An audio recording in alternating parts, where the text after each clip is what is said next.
So the topic, which I don't know if Lucas mentioned, of all of our talks is, are you for sale?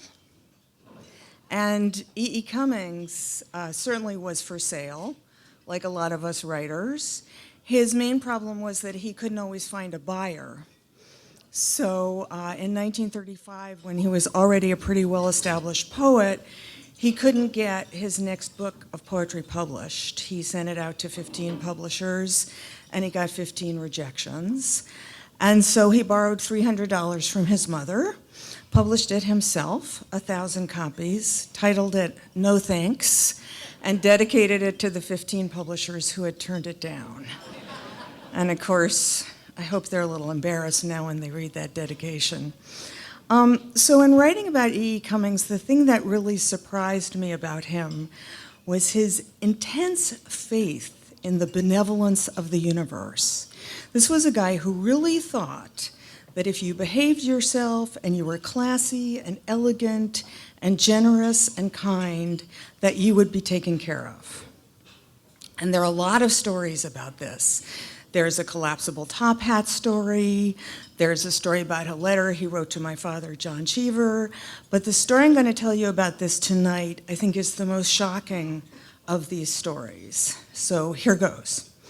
It starts in 1919 with the birth of Cummings' only child, his daughter Nancy. Now, Cummings was having an affair with his best friend's wife, and his best friend was also his patron, Schofield Thayer. And that may sound a little wild, but in Greenwich Village in the 1930s, people did things like that. So Schofield Thayer went off to Vienna to be psychoanalyzed by Freud, and Cummings and Elaine got it on. And then she got pregnant, and she had the baby, but they pretended it was Thayer's baby because that would be easier for everyone, they all thought. To his amazement, Cummings, who was a little bit of a baby himself, fell in love with this baby. He loved this little girl, and as the baby grew, he got more and more interested in her, spent more and more time with her. He wanted to be her father. He got Elaine to divorce Thayer and marry him, and he then adopted his own child. So the three of them, Elaine, the little girl Nancy, and Cummings, had this very weird, unconventional ménage à trois, and they were very happy for quite a while. They lived in France for a while. Elaine had a ton of money. They lived in New York a little bit. They lived in the Cummings place in Silver Lake, New Hampshire, and everything went pretty well until about 1925 when Nancy was, say, 6, and Elaine fell in love with someone else. And she fell in love with a real son of a bitch named Frank McDermott, an Irish guy who was running for office in Ireland. Sorry, I know it's the day after St. Patrick's Day. But Frank McDermott was a man who thought that poetry was silly and that the past was not to be talked about. And so Elaine talked Cummings into giving her an annulment, because Frank McDermott was also extremely Catholic. And Frank McDermott took over Elaine and Nancy, and essentially Cummings saw his daughter less and less, and finally he didn't see her at all. He hired lawyers, he bought a gun, he did everything he knew how to do about this, but Elaine and Frank McDermott were able to whisk Nancy away, and Cummings didn't see his daughter for more than 20 years. So this is where the story really begins.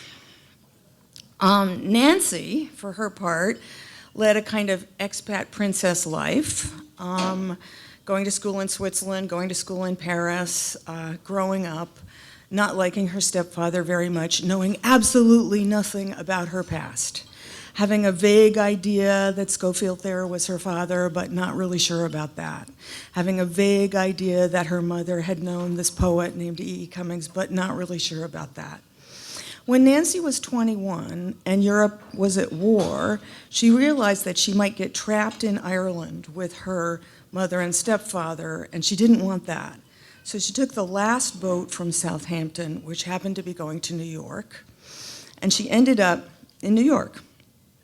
And so she started looking for a job, and she was very smart, very beautiful, and she got a job with a woman named Mrs. Willard Roosevelt, who was Teddy Roosevelt's daughter-in-law, as a secretary and as a translator. And Mrs. Roosevelt adored Nancy, who was easy to adore, and beautiful, smart, wealthy, charming.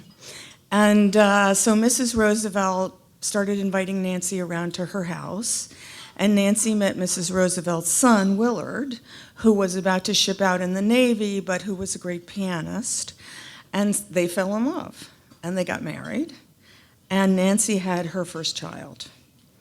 And the summer of 1946 was very, very hot here in New York, and Mrs. Roosevelt thought it would be really nice if she could rent a house in the country where they could all go spend August. Her daughter-in-law, her son, and the baby. So she called her friend William James. Willie James was the son of the philosopher William James, and she asked him if he knew of a house that she could rent, not too expensive, and somewhere cool, with a lake where they could go and spend the month of August. And he said he certainly did know of such a place. It was in Silver Lake, New Hampshire, right next to his place. And, you know, as you've realized, down the street from the Cummings place. So Cummings heard that his daughter and her husband and her baby were going to be right up the road. And he kind of froze at first, but then he decided to invite them for tea. So Nancy Cummings, who didn't know she was Nancy Cummings, her daughter, her husband, and her mother-in-law, and the Jameses all went to the Cummings house for tea. And there's a wonderful moment where, of course, everyone except Nancy and Mrs. Roosevelt knew that Cummings was Nancy's father, and they all kind of stepped back. And Nancy and Cummings stepped into the house. And she said, you know, she knew that something had happened, but she didn't know what it was. Anyway, they became friends, and Cummings asked her if he could paint her portrait. He was also a painter, and she said sure. So they all went back to New York at the end of the summer, and Nancy was living in a crummy little apartment in Long Island City with her husband and children, and the husband was now depressed. He couldn't get a job. He was out of the Navy. And some afternoons she would go to the Cummings house in Patchen Place in Greenwich Village, where, of course, it was electrifying, you know, people like Dylan Thomas and James Agee dropping in. And she was delighted to be there, and she loved talking to Cummings. And she would arrive at Patchen Place, they would go up to his studio, and he would paint. And so one afternoon, or actually, Nancy realized that she was liking going to Patchen Place way too much. That she was spending all her time with her children, wondering when she could go to Patchen Place again. So she decided she couldn't go anymore. And then she decided she would just go one last time. So she went this one last time, and she and Cummings went upstairs to the studio. And Cummings was very voluble for some reason that afternoon, and she asked him about the past, and he started talking about her Aunt Alexis, and you know, he seemed very open and especially charming, and he's painting her, and it's in the afternoon, and she blurts out to him, "I think I'm falling in love with you."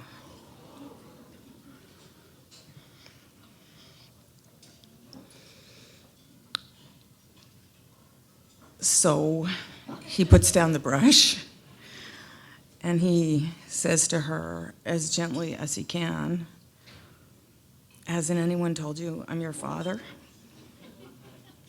So this is where the story really begins. So in the 15 years that Cummings lived after that, he and Nancy struggled to have the connection that they would have had if they hadn't been separated from each other. And their letters are so moving. Nancy, they were both traumatized. I mean, Nancy felt completely betrayed. Everyone had lied to her, starting with her mother, ending with Cummings. And Cummings was an old man who didn't really feel prepared for a new, passionate relationship with a young woman, even his daughter. He said, you know, what I would have given my life for 25 years ago, now I don't, you know, makes me fall down, he said. But they tried so hard, and she visited him in New Hampshire, and he visited her in Greece, And they made it happen against a lot of resistance, and mostly they made it happen through these beautiful letters that they wrote to each other. So if you think about this story, the last boat from England, the job with Mrs. Willard Roosevelt, the boss's son, Mrs. Roosevelt being friends with the Jameses, the rented house at Silver Lake, it certainly looks as if Cummings was right when he believed in a friendly fate, when he believed in some kind of power in the universe taking care of people like him. And I just want to suggest that when you look at Cummings' story, you see that he had some kind of, how to put it, some kind of friendship with the way things happened. And I just want to suggest that you might have that as well. Thanks.